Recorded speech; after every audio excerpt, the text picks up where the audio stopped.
जमलेल्या माझ्या सर्व तमाम हिंदू बांधवांनो, भगिनींनो आणि मातांनो,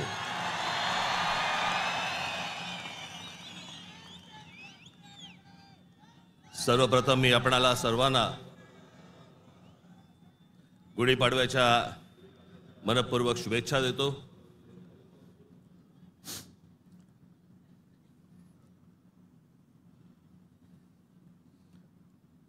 हा म्हणे हरलेला पक्ष,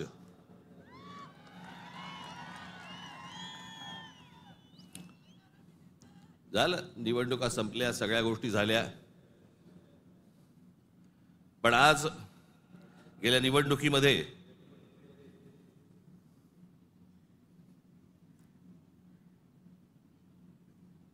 ज्यांनी मतदान करून ज्यांची मतं दिसली त्या सर्व मतदारांचे मी मनपूर्वक आभार मानतो। आणि ज्या मतदारांनी महाराष्ट्र नवनिर्माण सेनेला मतदान करून देखील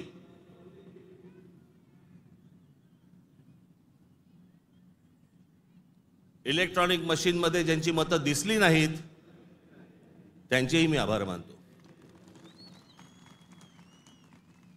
निवडणुका कशा झाल्या, काय काय गोष्टी घडल्या, मला असं वाटतं याच्यावरती माझं बोलून झालेलं आहे। आता जे झालं ते झालं, आता हे बघायचं ते याच्या पुढचं। सगळे वेळ काढून आलायत ना, बरंच बोलायचं मला।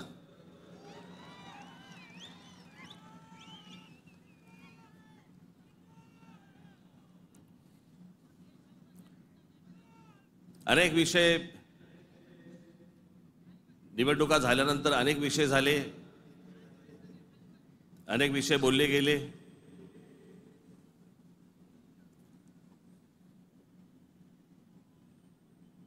सदिच्छांचे, शुभेच्छांचे अनेक मला फोन पण आले आणि नेमके आजच आले।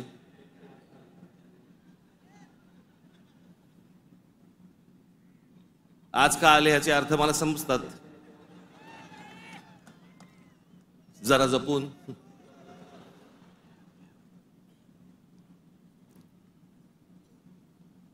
पण गेले काही दिवस ज्या काही घटना घडल्या, मला असं वाटतं काही गोष्टींचं तुम्हाला सांगणं खूप आवश्यक आहे, गरजेचं आहे।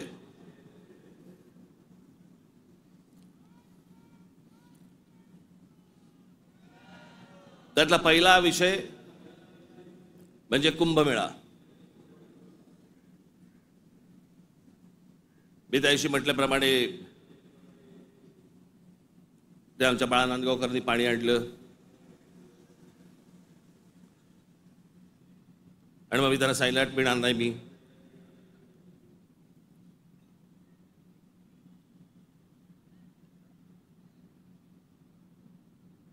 मग नव्याने वारं शिरलेल्या काही हिंदुत्ववाद्यांना असं वाटलं अरे मी कुंभमेळ्याचा अपमान केला। मूर्ख आहात का?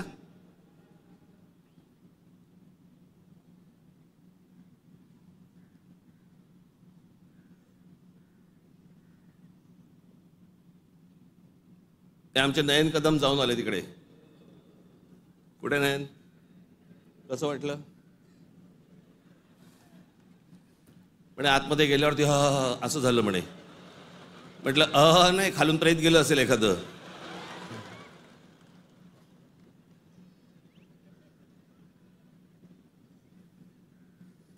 आपल्या देशामधल्या नद्यांची जी अत्यंत भीषण अवस्था आहे, ज्याला आपण माता म्हणतो, नदीला देवी म्हणतो, त्या नद्यांकडे आपल्या राज्यकर्त्यांचा, आज नाही, आजचे राज्यकर्ते नाही, गेल्या अनेक वर्षांपासूनचे, मला आजही आठवते, गंगा साफ करावी असं पहिलं बोलणारी जे कोणी व्यक्ती मला आठवते मला राजकारणातली, ती म्हणजे स्वर्गीय राजीव गांधी। राजीव गांधी ज्यावेळेला पंतप्रधान झाले त्यावेळेला त्यांनी गंगा साफ करण्याचं काम सुरू केलं। तेव्हापासून अजून गंगा साफ करतायत। त्याच्यानंतर आता 2014ला नरेंद्र मोदीजी पंतप्रधान झाले, त्यांनी तेच सांगितलं गंगा साफ करणार। आपल्याकडच्या देशांमधल्या नद्यांची अशी अवस्था आहे की त्याच्यामध्ये पाणी पिणं तर लांबची गोष्ट, तुम्ही आंघोळ केली म्हणजे माझ्याकडे आत्ता काही उत्तरातले लोक येऊन गेले मध्ये आणि त्यांनी मला सांगितलं की कित्येक लाखो लोक तिथे आंघोळ केल्यानंतर आजारी पडलेले आहेत. पडणारच आजारी.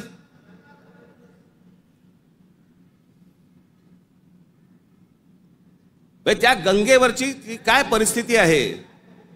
प्रश्न हा गंगेच्या अपमानाचा नाहीये, प्रश्न हा कुंभमेळ्याच्या अपमानाचा नाहीये, पाण्याच्या स्थितीचा आहे की पाणी कशा प्रकारचं पाणी तिकडे असतं होतं आणि ते अजूनही थांबवलं जात नाही त्या गोष्टी. खरं तर वेगळ्या ठिकाणी तुम्ही जागा देऊ शकता. सहज एक मिनिट भरासाठी म्हणून मी तुमच्या समोर गंगेची आत्ताची परिस्थिती काय आहे ती मी तुम्हाला फक्त दाखवतो. खाली अरे खाली आण त्याला, खाली आहे.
ही गंगेची परिस्थिती आहे.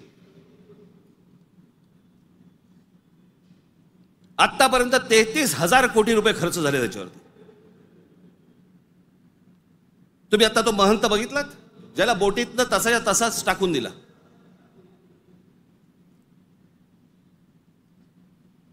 तिकडच्या घाटांवरती तिथे प्रेत जाळली जात आहेत. नुसतं आपला अग्नी दिल्यासारखा करतात आणि तसंच प्रेत ढकलून देतात पाण्यामध्ये.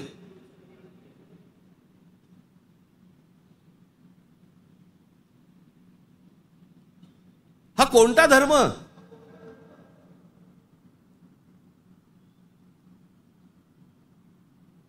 म्हणजे आमच्या नैसर्गिक आपल्या देशाच्या गोष्टींवरती जर समजा अशा प्रकारचा धर्म आडवा येत असेल, काय करायचं त्याचं.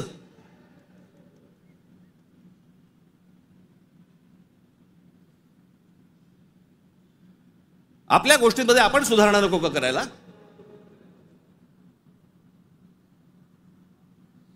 काळ बदलला, लोकसंख्या वाढली. 1000 वर्षापूर्वीच्या गोष्टी वेगळ्या होत्या, आताच्या गोष्टी वेगळ्या आहेत.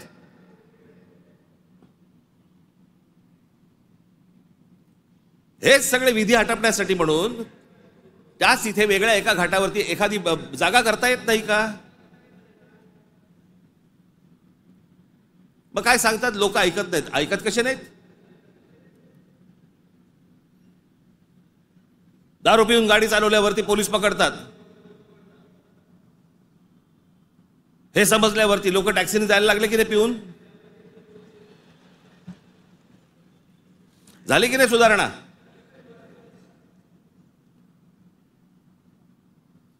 आपल्या नद्या स्वच्छ राहिल्या पाहिजेत.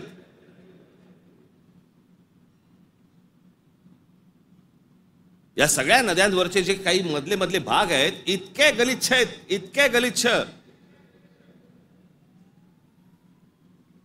आणि या नद्या बर्बाद कोण करतोय. आपणच करतोय. कशाच्या नावाखाली. धर्माच्या नावाखाली.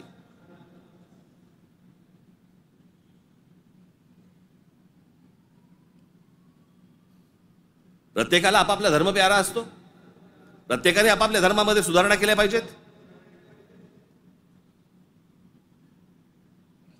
मी ज्या वेळेला हे गंगेवरचं ज्यावेळेला मी पाहत होतो सगळ्या गोष्टी, मला कळेना हे कसं काय चाललंय.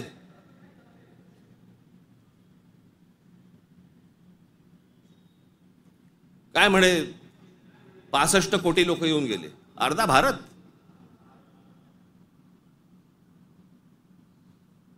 चला त्यातले आपण 5 लाख आपण पकडूया, व्हीव्हीआयपी आणि व्हीव्हीआयपी. बाकीचे काठावरच बसले असतील खो खो खेळायला, बरोबर की नाही? प्रत्येकाची जरी 200-200 ग्रॅम पकडली, चीनची भिंत बांधता आली असती आपल्याला.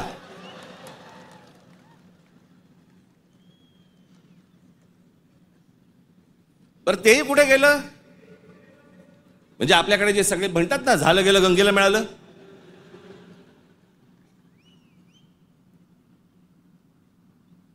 महाराष्ट्रामधली देखील आज नद्यांची परिस्थिती हेच. आमच्या कोकणामधली सावित्री नदी घ्या, सगळं केमिकलने भरली आहे.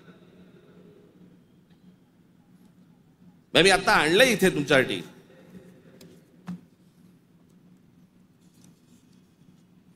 देशभरात एकूण 311 नदीपट्टे म्हणजे पॅचेस असे आहेत जे प्रदूषणामुळे धोक्याच्या पातळीवर असून त्यात महाराष्ट्रातील तब्बल 55 नदीपट्टे प्रदूषित आहेत. याच्यामधल्या सर्वात प्रदूषित असलेल्या नद्या, सर्वात प्रदूषित म्हणजे उल्हास नदी, मिठी नदी, मुळा मुठा, सावित्री, भीमा, पवना, कान्हा, तापी, गिरणा, कुंडलिका, दारणा, इंद्रायणी, नीरा, वैनगंगा, चंद्रभागा, मुचकुंडा, घोड, तितूर, रंगवली, वर्धा, कृष्णा, पाताळगंगा, सूर्या, वाघूर, ढोरणा या नद्या पात्रांमध्ये पाणी हे अत्यंत वाईट आहे. हे माझा रिपोर्ट नाही आहे. तर भातसा, पेडी, मोर, बुराई, वेल, पांझरा, सीना, काळू, वेण्णा, कोयना, पांझरा, पैनगंगा, पूर्णा, उरमोडी, कान या नद्यांच्या पात्रामध्ये पाणी वाईट आहे. त्या नद्यांच्या तुलनेत मुंबईमध्ये 5 नद्या होत्या, 5 नद्या, कदाचित अनेकांना माहिती पण नसतील. त्यातल्या 4 मेल्या. मेल्या म्हणजे मारल्या. सांडपाणी, झोपडपट्ट्या आणि या सगळ्या गोष्टींबद्दल त्या 4 नद्या मेल्या आणि 5वी ही आता मरायला आली आहे. ती म्हणजे मिठी नदी. आत्ताची मिठी नदीची काल मी शूट करायला सांगितलंय. काल मी अगोदरचं पण दाखवत नाहीये, मी कालचं दाखवतोय. मुंबई मधली 5वी एकमेव राहिलेली नदी, त्याची काय अवस्था एकदा बघा.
ही नदी आहे आपली.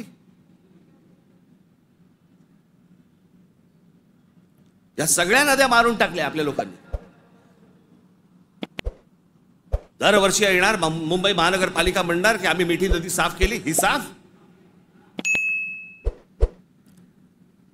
जोपर्यंत आजूबाजूची वस्ती हटत नाही तोपर्यंत या नद्या कधीही साफ होणार नाहीत. आपल्या सगळ्या नद्यांमध्ये सगळीकडे केमिकल्स भरलेली आहेत. का? आमचं पोल्युशन कंट्रोल बोर्ड काय करतं? उद्योगधंद्यांना प्रोत्साहन, कारण उद्योगपती ह्यांना प्रोत्साहन देतात.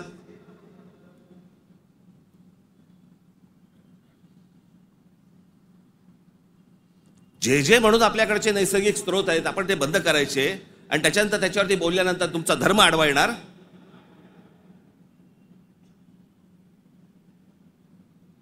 धर्माच्या गोष्टी तर मला तर कोणी सांगू पण नाहीत या लोकांनी. काही गोष्टी आपण आपल्यात सुधारल्या पाहिजेत.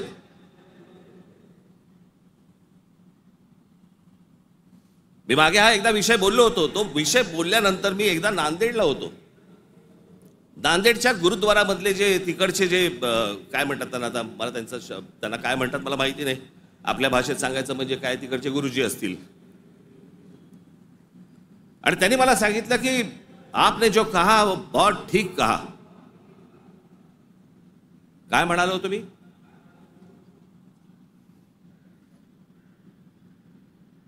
आमच्याकडे महानगरपालिका, जिल्हा परिषदा, ग्रामपंचायती, देशभर सगळ्या ठिकाणी आमच्याकडे काय भिंती रंगवल्या जातात, बोर्ड लावले जातात, झाडं जगवा, झाडं वाचवा.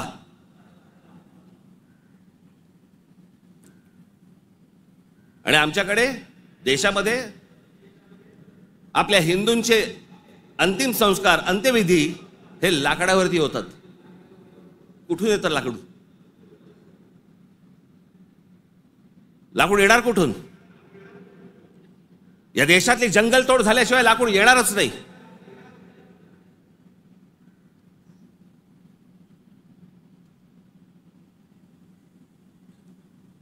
आणि ह्याला पर्याय म्हणून काय त्या इलेक्ट्रिक विद्युत दाहिनी आल्यात ना. काही जण असतात कर्मठ, नाही नाही विद्युत दाहिनी नाही, आमच्या परंपरेनुसार. का विद्युत दाहिनी केल्यावरती काय कल्याणला उतरवतात?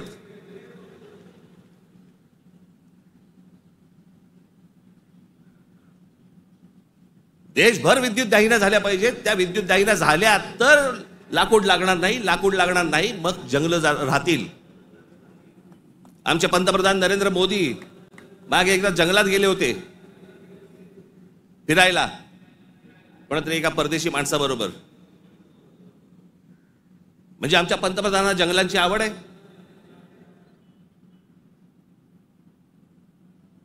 मग ते त्या अंबानीच्या कुठेतरी त्या जामनगरला गेले, वनतारा का तंतारा काहीतरी. म्हणजे त्याला प्राण्यांची आवड आहे. मग प्राण्यांची आवड असेल तर जंगल जगवली पाहिजे. जंगल हे आपलं मुंबईचं नॅशनल पार्क आहे ना, हे नॅशनल पार्क संजय गांधी राष्ट्रीय उद्यान पवईपासून सुरू होतं, घोडबंदर पर्यंत तिकडे थांबतं. एवढं मोठं राष्ट्रीय एक काय नॅशनल पार्क एखाद्या शहराच्या मध्यात जगाच्या पाठीवर कुठेही नाही.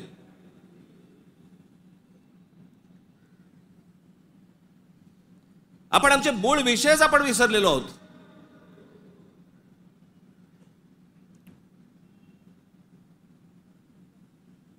आमच्याकडे फक्त जंगलतोड सुरू आहे. म्हणजे आता मी तुम्हाला फक्त भारताचा जन्म मृत्यूचा आकडा फक्त सांगतो. जन्म मृत्यूचा आकडा म्हणजे लाकडं किती लागत असतील विचार करा, म्हणजे जंगलं किती तोडली जात असतील याचा विचार करा. भारताचा मध्ये जन्म आणि मृत्यूचा दर दररोज 81,746 मुलं जन्म घेतात आणि दररोज 29,679 मृत्यू होतात रोज. दररोज साधारणपणे 50,000 लोकसंख्या वाढत आहे. महिन्याला 24,52,380 लोक जन्म घेतात आणि महिन्याला 8,90,370 लोक मृत्युमुखी पडतात. वर्षाला 2,94,28,560 जण जन्म घेतात आणि वर्षाला 1,06,84,440 जण मृत्युमुखी पडतात.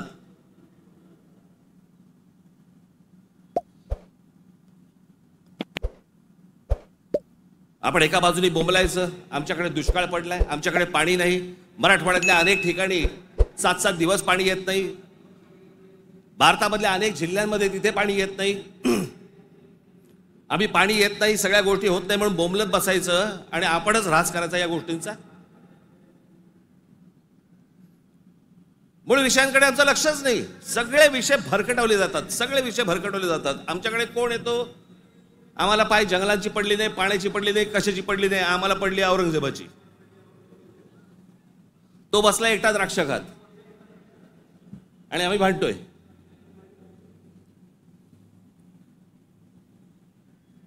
औरंगजेबाची कबर राहिली पाहिजे का उडवली पाहिजे?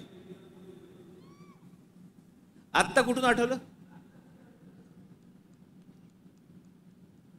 चित्रपटाने जागे होणारे हिंदू काही कामाचे नाहीत.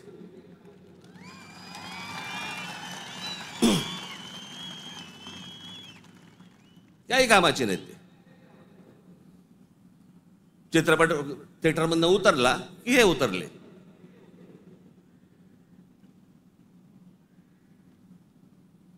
छत्रपती संभाजी महाराजांचं बलिदान तुम्हाला आत्ता कळलं विकी कौशल मेल्यावर?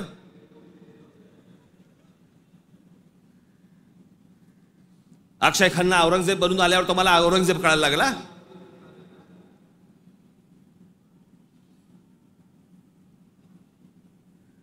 व्हॉट्सअप वरती इतिहास नाही वाचतायत. इतिहास वाचायचा असेल त्याच्यामध्ये पुस्तकामध्ये डोकं घालायला लागेल तुम्हाला.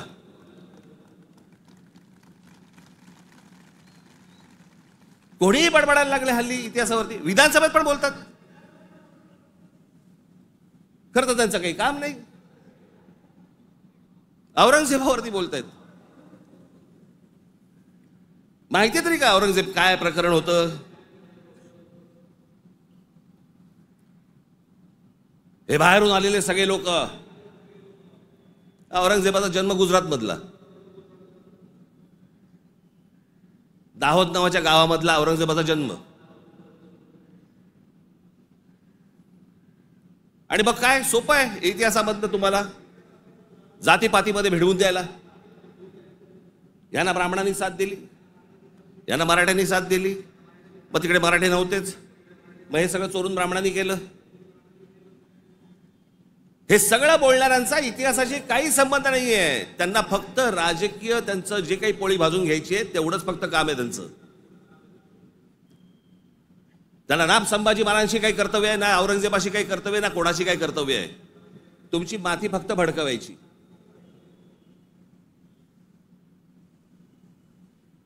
कसल्या इतिहास बोलतोय आपण? अहो, इतिहासाच्या पानात खोलवर गेलात ना, सगळ्या अपेक्षांची आणि कल्पनांची आणि भावनांची सगळी भांडी ठळाठळ फुटतील.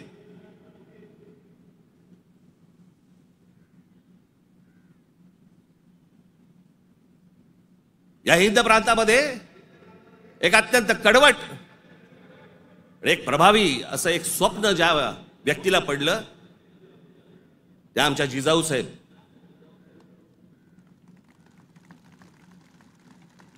हे त्यांचं स्वप्न. त्यांचे वडील असल्यापासून त्या बघत होत्या. त्यांना समजत नव्हतं हे काय चाललंय. आमचीच लोक ह्या लोकांकडेच का चाकरी करतायत?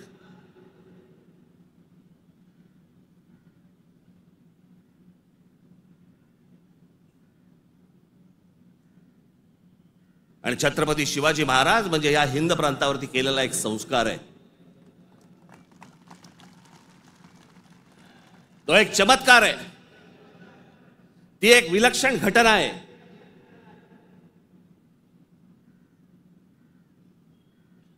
छत्रपती शिवाजी महाराज हा एक विचार आहे. तो विचार जन्माला यायच्या अगोदर या देशाची, या देश कुठचा होता? देश नव्हताच तो. या हिंद प्रांताची काय अवस्था होती, काय परिस्थिती होती?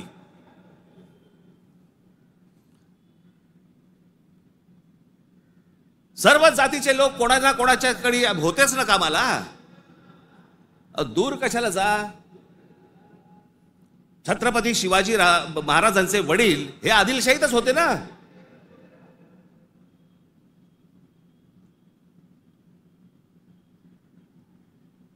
त्याच्यानंतर ते निजामशाहीत गेले ना. तो काळ वेगळा होता, तिवाळची परिस्थिती वेगळी होती. त्यांनी का तसे निर्णय घेतले? जे कोणी महाराष्ट्रामधले सरंजामदार होते त्यांच्या विरोधाचाच लढा होता ना शिवाजी महाराजांचा. हे सरंजामदार कोण होते? त्याला जातीत का पाहताय तुम्ही?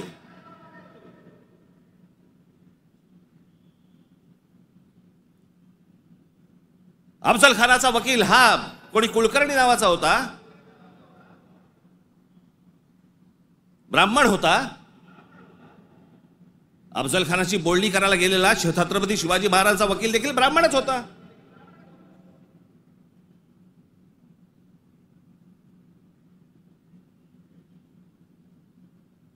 त्यावेळेला सगळीच माणसं वेगवेगळ्या लोकांकडे कामालाच होती.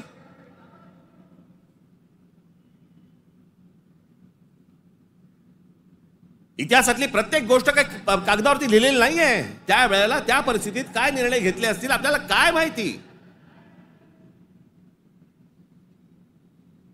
300-400 वर्षापूर्वीचा इतिहास, त्याच्यावरती आम्ही आज भांडतोय जातीत.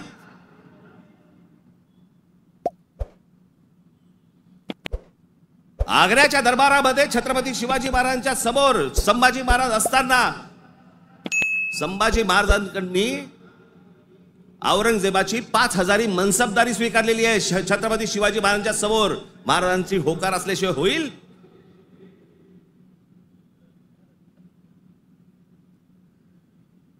पण आता दरबारात अडकलोय, स्वीकारल्याशिवाय पर्याय नाही. आता स्वीकारू, नंतरचं नंतर बघू. राजकारण असतं ते.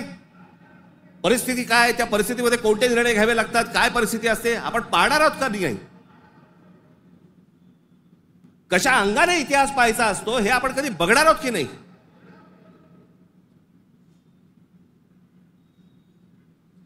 काही कशाचा कशाला माहिती नाही. छत्रपती शिवाजी महाराजांसाठी औरंगजेबाचा जो माणूस आला होता, मिर्झा राजे जयसिंग राजपूत, हिंदू होता ना.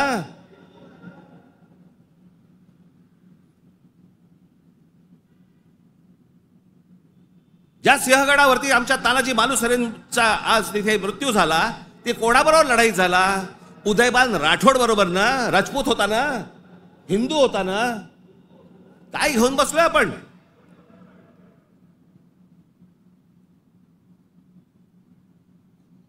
कोणत्या काळात जगतो आहोत आपण.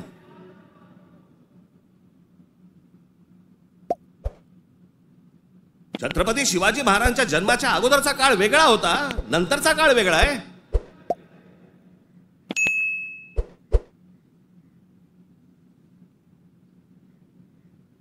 मी अनेकदा माझ्या भाषणांमध्ये मी सांगितलंय, परत एकदा सांगतो, औरंगजेब विषय निघालाय म्हणून.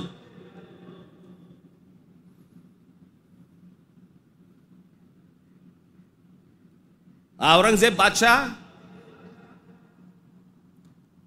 याचं राज्य कुठपासून कुठपर्यंत होतं?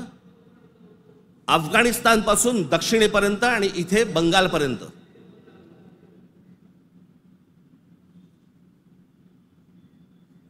छत्रपती शिवाजी महाराज ज्यावेळेला आग्र्यावरनं निघाले, सुटले,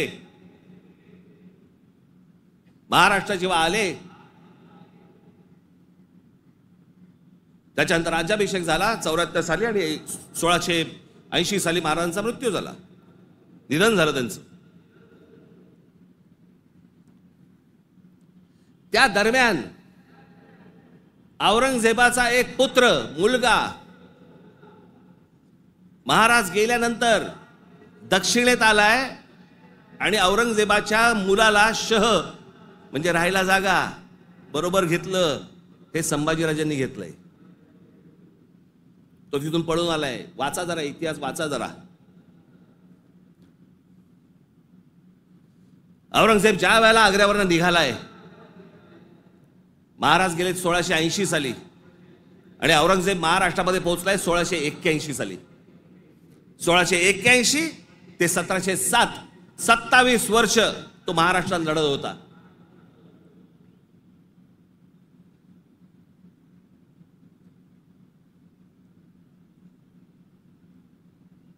आमच्या संभाजी राजांबरोबर लढला. त्याला क्रूर पद्धतीने मारलं.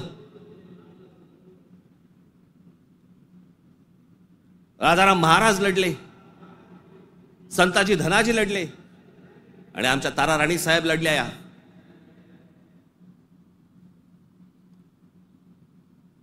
एक महाराष्ट्राचे खूप मोठे लेखक होऊन गेले, नरहर कुरुंदकर. त्या कुरुंदकरांच्या एका पुस्तकामध्ये फार अप्रतिम वाक्य आहे की मराठे सर्व लढाया हरत होते, पण औरंगजेब एकही लढाई जिंकू शकत नव्हता.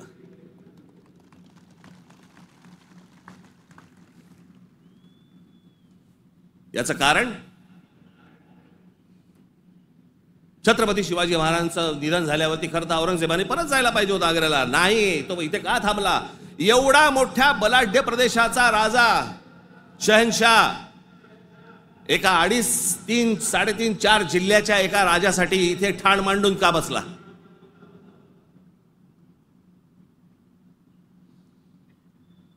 त्याला माहिती होतं छत्रपती शिवाजी महाराजांचं निधन झालंय, मग का ठाण मांडून बसला होता? शिवाजी महाराज तर गेले होते, त्याला शिवाजी नावाचा विचार मारायचा होता, जो त्याला जमला नाही. सगळे प्रयत्न केले, सर्व प्रयत्न केले आणि इथे शेवटी मेला. जगाच्या इतिहासामध्ये औरंगजेब वाचला जातो, अभ्यास केला जातो त्याचा, पण ज्या वेळेला त्याचा अभ्यास केला जातो त्यावेळेला जगभरातल्या लोकांना कळतं की तो काय करायला गेला होता आणि कसा मेला. तिथे छत्रपती शिवाजी महाराजांचं नाव येतं जगभरामध्ये. जी कबर आहे ना, जी सजवलेली काढून टाका, कबर नुसती दिसली पाहिजे आणि तिथे एक मोठा बोर्ड लावा, आम्हा मराठ्यांना संपवायला आलेला औरंगजेब इथे आम्ही गाडला गेला.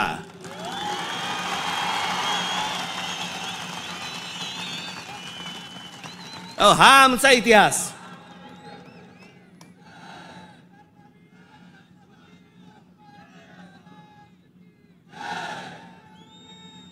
अफजल खान ज्या वेळेला इथे आला, इतिहास कशासाठी वाचायचा? इतिहासातनं बोध घेण्यासाठी वाचायचा. अफजल खान जेव्हा इथे आला त्यावेळेला प्रतापगडावरती मारला गेला खाली, तिथेच त्याची खाली कबर खोदली गेली, तिथेच त्याला पुरला. मराठीत एक फार अप्रतिम जो शब्द आहे ना, पुरून उरीन,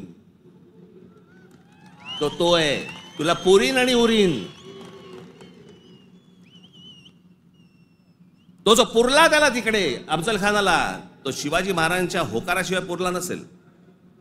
त्याची कबर जी केली आहे ती महाराजांना विचारल्याशिवाय केली नसेल. महाराजांनी सांगितलं असेल, निश्चित करा, जगाला कळू दे कोणाला मारलाय.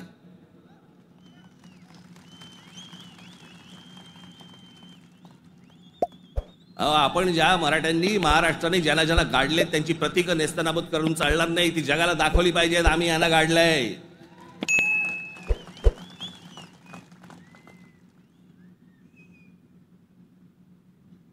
इस्रायलची एक खूप मोठी संघटना आहे मोसाद नावाची,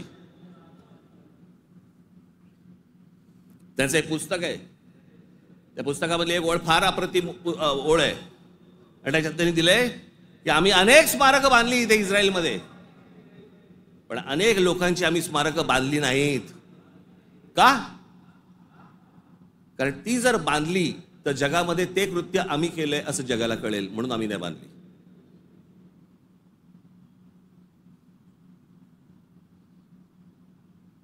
असा विचार ते करतात. आणि आम्ही कोणाला गाडले हे आम्ही जगाला दाखवायचं नाही. खरं तर शाळेतल्या लहान लहान मुलांच्या तिकडे ट्रिप घेऊन गेल्या पाहिजेत, बसेस भरून घेऊन गेल्या पाहिजेत आणि लहान मुलांना सांगितलं पाहिजे, बाळांनो, महाराजांनी याला गाडला, हा आपल्यावर आला होता, हा आपल्या धर्मावर उलटला होता, हा आमची मंदिरं पाडत होता, हा आमच्या बहिणींची आबरू लुटत होता, याला आम्ही गाडला. नाही तर पुढच्या पिढ्यांना आम्ही काय इतिहास सांगणार आहोत?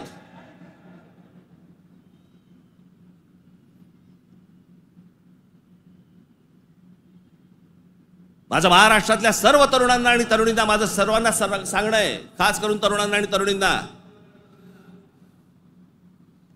व्हॉट्सअपवरती इतिहास वाचायचा पहिला बंद करा.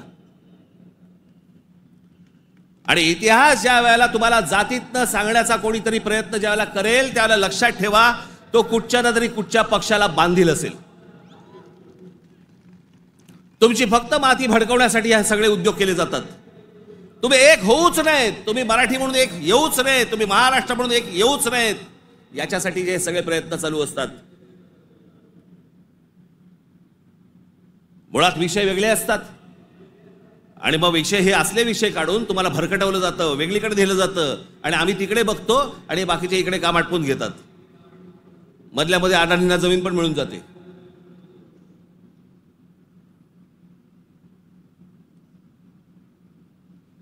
मुंबईचा विमानतळ दिला अदानीला, मग अजून कुठचा नवी मुंबईचा दिला अदानीला, मग आता पालघरचा दिला अदानीला, मग तिकडचा बंद दिला अदानीला.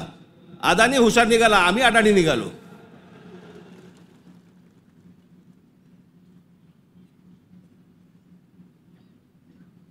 कित्येक गोष्टी आहेत ज्या विधानसभेमध्ये बोलल्या जाऊ नयेत.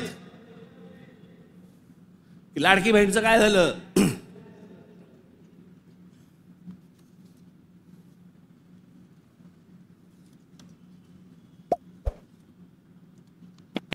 लाडकी बहीणचं काय झालं? काही नाही. बंद होणार ती योजना. मी निवडणुकीच्या वेळेला सांगत होतो, पण माझं खरं सांगून तुम्हाला पटलं नाही, त्यांचं खोटं सांगून पटलं. काय कमाल आहे.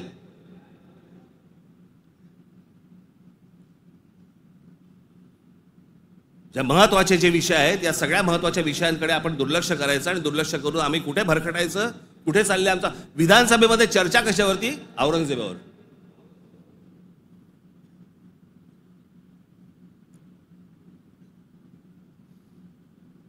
मी तुम्हाला मुद्दामून सांगतोय की तो तुर्कस्तान म्हणजे आत्ताचा टर्की हा देश तलवारीच्या धारेवरती, धर्माच्या धारेवरती उभा राहिला.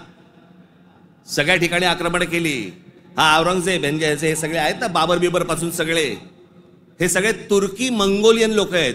आपण ज्यांना मोघल म्हणतो ना, मोघल म्हणजे मंगोल्स, चंगीज खानवाले. हा तुर्की मंगोल आहे. सगळं धर्म, सगळं मुस्लिम धर्म तलवारीच्या धारेवरती सगळा देशभर जगभर पसरवण्याचा प्रयत्न केला. नंतर धर्माच्या आधारावरती तुम्हाला देश नाही उभा करतायत. हे अनेक देशांना समजलं. त्यातला पहिला टर्की म्हणजे तुर्कस्तान. तिकडे 1922 साली त्यांच्या पंतप्रधान का काय प्रेसिडेंट जो काय असतो तो, त्याच्यावरती केमाल पाशा नावाचा माणूस आला आणि केमाल पाशाने सगळं अख्खं तुर्कस्तानचं चित्र अख्खं पालटून टाकलं. 1938 साली मला असं वाटतं ते गेले. त्याच्यानंतर जी लोक आली तिथे इस्लाम आता म्हणण्यापुरता आहे तिथे, पण तो आता भाग दक्षिण युरोप म्हणतात त्याला, दक्षिण युरोप. तिकडची परिस्थिती, तिकडची अवस्था जर समजा तुम्ही बघितलीत, म्हणजे त्या सगळ्या ठिकाणी मशिदी आहेत, सगळ्या गोष्टी आहेत, पण तुम्हाला रस्त्यावरती धर्म दिसत नाही. कारण त्याच्या लक्षात आलं की धर्मामुळे देशाची प्रगती होणार नाही. त्याने काय काय प्रकार केले? केमाल पाशाने राज्यघटनेत तुर्कीला धर्मनिरपेक्ष राष्ट्र म्हणून घोषित केलं. इस्लामला राज्य धर्माचा दर्जा काढून टाकला. शरिया कायदे रद्द करून स्विस सिव्हिल कोडवर आधारित नवीन कायदा लागू केला. त्याच्यानंतर अरबी लिपीऐवजी लॅटिन लिपी स्वीकारली. फ्रेंच फेज टोपी त्यांची जी होती त्याच्यावर बंदी आणि पाश्चिमात्य पोशाखांना प्रोत्साहन दिलं. मशिदींमधील अरबी प्रार्थनांना तुर्की भाषेत बदललं. आता सध्याचे टर्कीचे सध्याचे अध्यक्ष एर्दोगन यांनी मवाळ इस्लाम स्वीकारला वगैरे सोडा, टर्कीला दरवर्षी टुरिझम म्हणून किती लोक भेट देतात? 5 कोटी लोक भेट देतात. वर्षाला साधारणपणे $400 बिलियन त्यांचं उत्पन्न होतं, निर्माण होतं. हे देश सगळे त्याच्यातनं बाहेर पडतायत आणि आम्ही धर्मांधतेकडे जातोय. धर्म प्रत्येकाने जोपासला पाहिजे उंबरठ्याच्या आत. आणि त्यांनी जर समजा बाकीच्यांनी जर समजा धर्म रस्त्यावरती आणला तर मग काय आम्ही बुलडोजर फिरू? मी ज्या वेळेला सांगितलं होतं हे सगळे लाऊडस्पीकर बंद करा मशिदींवरचे, ऐकलं नाही. माझ्या 17,000 महाराष्ट्र सैनिकांवरती केसेस टाकल्या. आणि आता परवा दिवशी आमच्या महाराष्ट्र राज्याचे मुख्यमंत्री देवेंद्र फडणवीस म्हणतात की आम्ही त्यांना सांगितलेलं आहे रात्री 10 ते सकाळी 6 भोंगे वाजणार नाहीत. अहो तेव्हा वाजतच नाहीत. प्रश्न आहे सकाळी 6 ते रात्री 10. या लाऊडस्पीकरचा, सततच्या लाऊडस्पीकरचा लोकांना त्रास होतो. तुमचे काही सण बिण असतील तर आपण समजू शकतो. पण सरकार म्हणून कोणतंही पाऊल न उचललं. पाऊल कोणी उचललं? उत्तर प्रदेशने उचललं, योगींनी उचललं. त्यांनी सगळ्यावरचे लाऊडस्पीकर बंद केले. आपण इथे घोषणा केली, लाऊडस्पीकर त्यांनी बंद केले. आमच्या इकडे तसंच चालू आहे.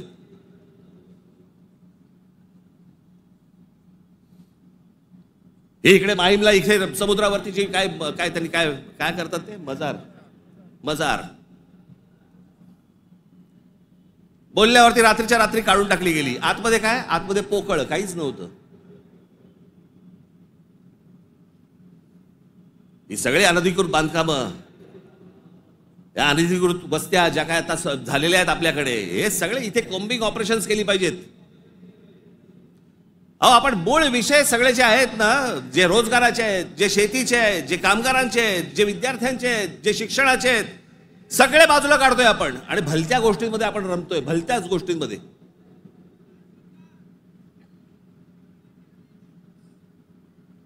आज त्या बीडला जे झालं, ते संतोष देशमुख काय बिचारे, त्यांना काय किती घाणेरड्या पद्धतीने मारावं, किती घाणेरड्या पद्धतीने मारावं. बरं, तुमच्या अंगामध्ये नसामध्ये जर एवढी क्रूरता भरलेली असेल ना, मी दाखवीन जागा, तिथे जा.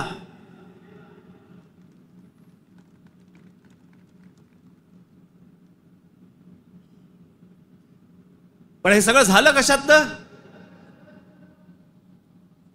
त्या विंडमिल, तिकडची ऍश,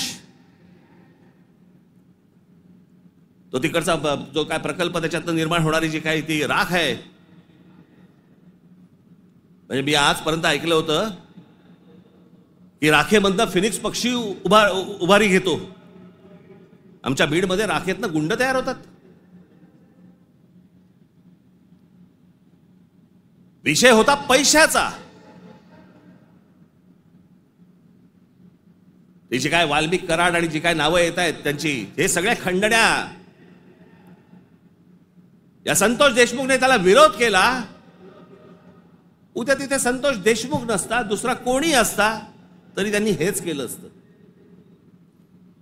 विषय होता पैशांचा, विषय होता खंडणीचा, विरोध होता खंडणीला विरोध करणाऱ्यांचा. आम्ही लेबल काय लावली? वंजाऱ्याने मराठ्याला मारलं. त्याच्यात वंजाऱ्यांचा काय संबंध आणि मराठ्यांचा काय संबंध? कशात गुंतून पडतोय आपण? पण तुम्हाला गुंतवलं जातंय. हे राजकीय पक्ष तुम्हाला गुंतवतायत त्याच्याबद्दलच गुंतून राहा. आमच्या मुलांच्या शिक्षणाचा विचार करू नका, विषय आणू नका. आमच्याकडे रोज शेतकरी आत्महत्या करतायत. आता दिवसाला 7 आत्महत्या होत आहेत दिवसाला शेतकऱ्यांच्या. पाहू नका. आमच्याकडे रोजगार निर्माण होत नाहीये, लक्ष देऊ नका त्याच्याकडे. असंख्य मुलं आणि मुली मराठवाडा सोडून पुण्याकडे येत आहेत. दुर्लक्ष करा त्या गोष्टींकडे. आम्ही कशात अडकवलंय त्यांना? सगळ्यांना जातीपातीमध्ये अडकवलेलं आहे. कोणी जातीचं भलं केलेलं नाहीये आणि कोणी जातीच्या माणसाचं भलं केलेलं नाहीये. या महाराष्ट्रामध्ये संयुक्त महाराष्ट्र झाल्यानंतर गेली इतकी वर्ष या महाराष्ट्राच्या सत्तेमध्ये जास्तीत जास्त आमदार आणि जास्तीत जास्त मंत्री आणि जास्तीत जास्त मुख्यमंत्री मराठा समाजाचे होते. मग मराठा समाजाला आरक्षण का मागावं लागतंय? काय केलं या आमदारांनी आणि काय केलं या मंत्र्यांनी आणि काय केलं मुख्यमंत्र्यांनी? जर माझ्या मराठा समाजाला जर समजा आरक्षण मागायला लागत असेल, मग एवढे आमदार आजपर्यंत का निवडून दिले? एवढे खासदार आजपर्यंत का निवडून दिले? एवढे मुख्यमंत्री का झाले? एवढे मंत्री का झाले? मग या लोकांनी काय केलं? जात जातीला कधीच सांभाळत नाही. हे फक्त निवडणुकांमध्ये फक्त तुमची मतं घेण्यासाठी म्हणून फक्त जातीचा वापर करतात. याच्यानंतर काही होणार नाही. निवडणुकीच्या तोंडावरती तुम्हाला सांगितलं होतं शेतकऱ्यांना कर्जमाफी करू म्हणून, सांगितलं होतं ना. काल अजित पवार बोललेत 30 तारखेच्या आत पैसे भरून टाका, कर्जमाफी वगैरे काही होणार नाही. म्हणजे निवडणुकीच्या तोंडावरती तुम्ही वाटेल त्या गोष्टी बोलणार आणि निवडणूक संपल्यानंतर लोकांनी भाबडेपणाने मतदान केल्यानंतर तुम्ही आता ऐन मोक्यावरती बोलणार की पैसे भरून टाका म्हणून. अरे वा. महाराष्ट्रातल्या जनतेला मला विचारायचंय की इतक्या भाबडेपणाने तुम्ही मतदान करता तरी कसे? ही लाडकी बहीण योजना, या लाडक्या बहीण योजनेची आता काहीतरी 2100 कोटी काहीतरी करणार म्हणे. 2100 कोटी केलं तर साधारणपणे वर्षाला महाराष्ट्र सरकारवरती 63,000 कोटीचं कर्ज होईल.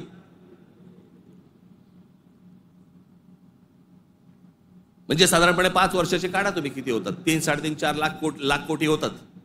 हे फक्त वाटण्यात. ते वाटू शकत नाहीत. सरकारकडे पैसे नाहीत. ही योजना बंद होणार. अहो, कर्ज काढून दिवाळी साजरी करायला सांगितले कोणी? जे मूळ प्रश्न आहे, जे रोजगाराचे प्रश्न आहेत, माझ्या महाराष्ट्रामधल्या माझ्या मराठी मुला मुलींना नोकऱ्यांचे प्रश्न आहेत, ते सोडवा. आस्थापना येत आहेत आणि तुम्ही बाहेरच्या लोकांना भरताय कंत्राटी कामगार म्हणून. माझ्या महाराष्ट्रामधल्या मुलांना कळत नाहीये, मुलींना कळत नाहीये, कारण आम्ही गुंतवलेत कशात? आम्ही जातीत गुंतवलेत. मारामाऱ्या करा, डोकी फोडा, व्हॉट्सअपवरती जातीत शिव्या घाला, हे उद्योग आमचे सगळे सुरू आहेत. मूळ प्रश्नाकडे आहे कोणाचं लक्ष? खरं तर मूळ प्रश्नांवरती तुम्ही सरकारला धारेवर धरलं पाहिजेत, मंत्र्यांना धारेवर धरलं पाहिजेत. निवडणुकीच्या तोंडावरती ज्या ज्या प्रकारची तुम्हाला आश्वासन दिली त्या गोष्टी तुम्ही विचारल्या पाहिजेत. पण मुळात आपलंच लक्ष जर समजा नसेल तर बाकीच्यांचं फावणारच आहे.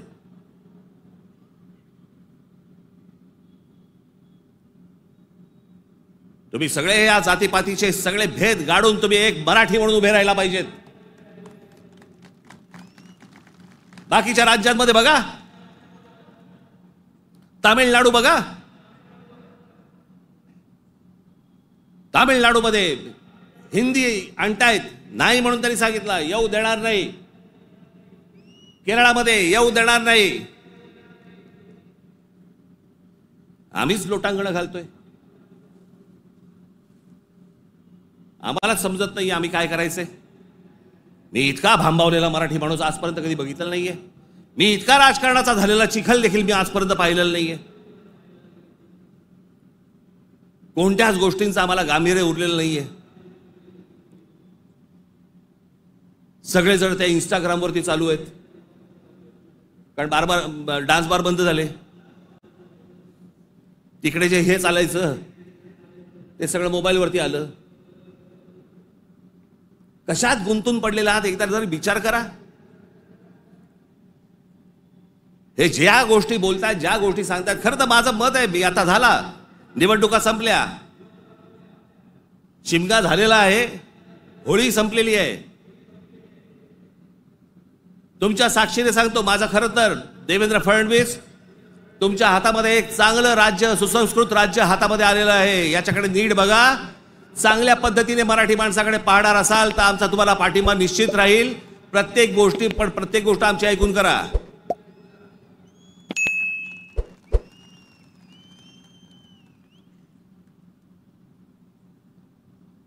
हा महाराष्ट्र आसुसलेला आहे. आता उन्हाळा आहे, आता पाण्याचे प्रश्न सुरू होतील.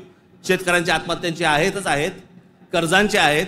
कोणी कंपन्या येतात, त्या कुठची कंपनी आली ती लुटून गेले ते टोरस का काहीतरी, इतके भाबड्यात. आता पैसे दिले की महिन्याभरात दुप्पट होतील. कोण देतं असं करून? का गुंतवता अशा ठिकाणी पैसे तुम्ही? पण या सगळ्या ह्याच्यामध्ये मी तुम्हाला दोष देणार नाही. ही जी असुरक्षितता जी आलेली आहे ना, आर्थिक असुरक्षितता आलेली आहे, वैचारिक असुरक्षितता आलेली आहे, मंदिरांच्या बाहेर रांगा लागल्या आहेत. जे बुवा बिवा जे काय आता सध्या नवीन आलेत सगळेजण, त्यांच्याकडे रांगा लागल्या आहेत. लोक भक्तीने जात आहेत, भावनेने जात आहेत, अडकून पडतायत. ठीक आहे, पण चांगल्या गोष्टीत तरी पडतायत.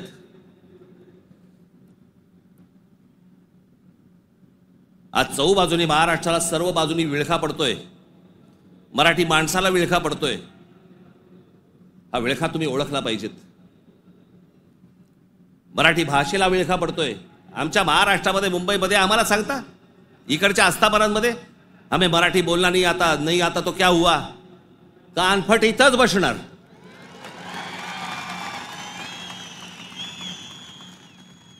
फालतू देशबीस सांगायचं नाही आम्हाला.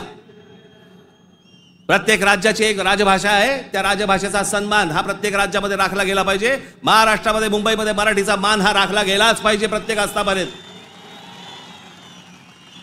या महाराष्ट्रामधल्या उद्यापासून तयारीला लागा. महाराष्ट्रातल्या प्रत्येक बँकेत मराठी वापरली जाते की नाही पहिले चेक करा. प्रत्येक बँकेत, प्रत्येक आस्थापनेत तुम्ही मराठी म्हणून सगळेजण कडवटपणे उभे राहायला पाहिजेत.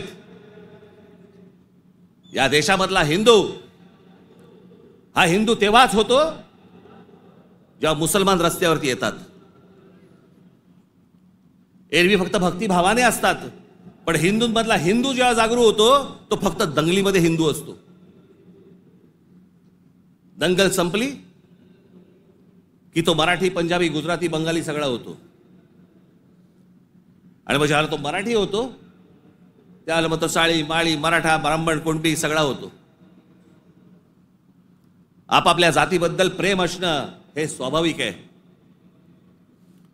पण दुसऱ्याच्या जातीबद्दल विद्वेष असणं, तिरस्कार असणं ही विकृती आहे.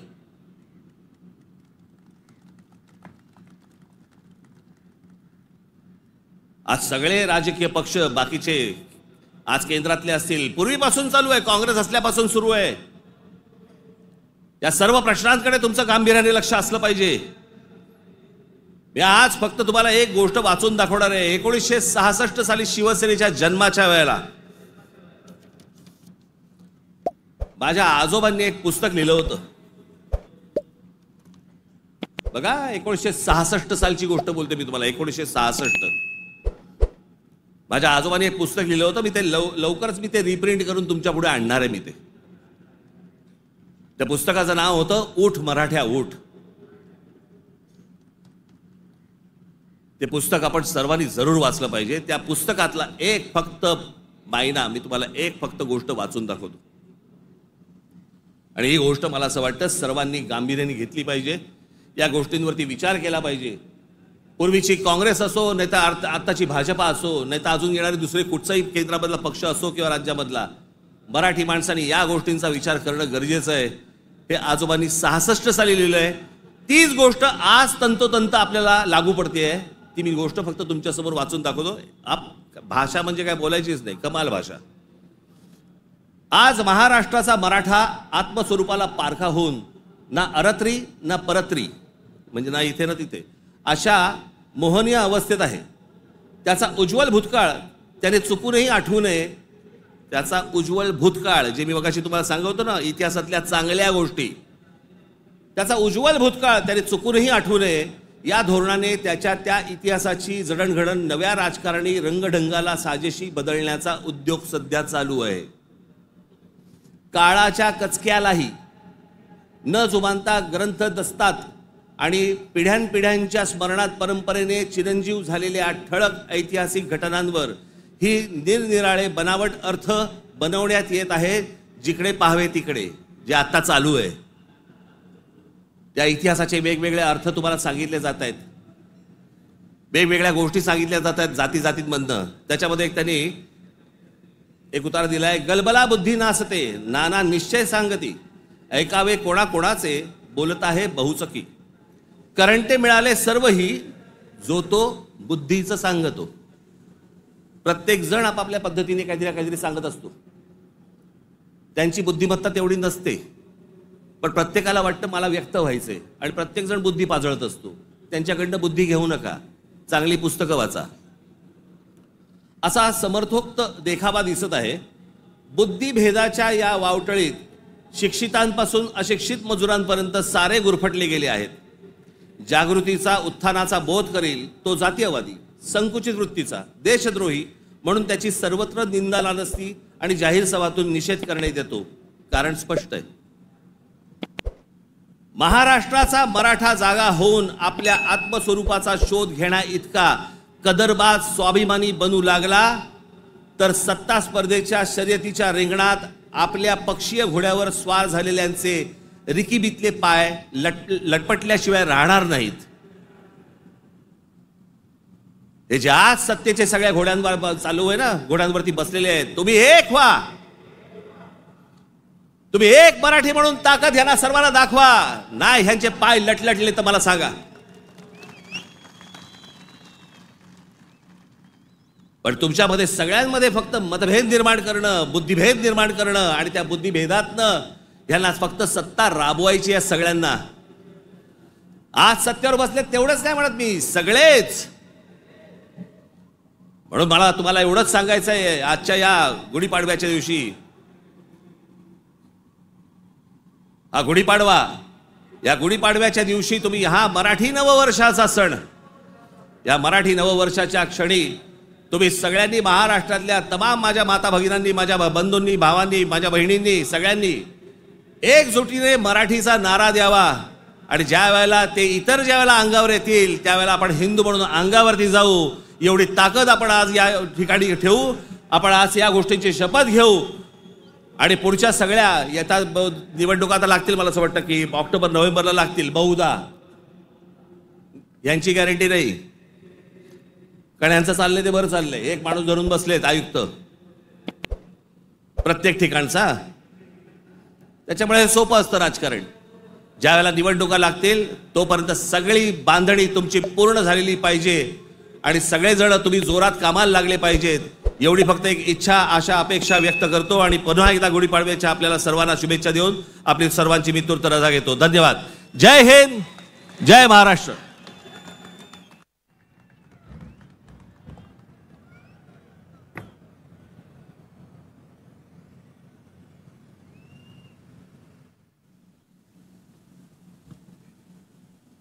हे जे सगळं मी आजपर्यंत जे काही तुमचं प्रेम मला जे मिळालेलं आहे त्या प्रेमावरती आधारित आजपर्यंत जी सगळी घोडदौड सुरू आहे, ती जी ऊर्जा मला जी मिळते ना, ती तुमच्याकडनं सगळ्यांकडनं हे तुम्ही येता तेव्हा मिळतेच मिळते. पण आपला एक महाराष्ट्र सैनिक नगर जिल्ह्यातला कोल्हापूरला अंबा मातेचं दर्शन घेऊन तिथून तो आजच्या सभेसाठी पायी पायी कोल्हापूरवरनं इथे आलेला आहे. मी ते प्रमोद आरणे, कुठे गेला इकडे,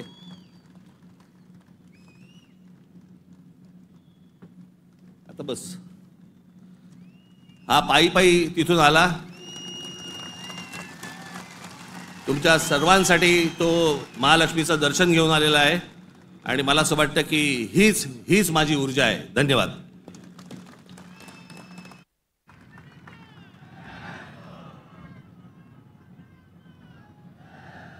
कृपया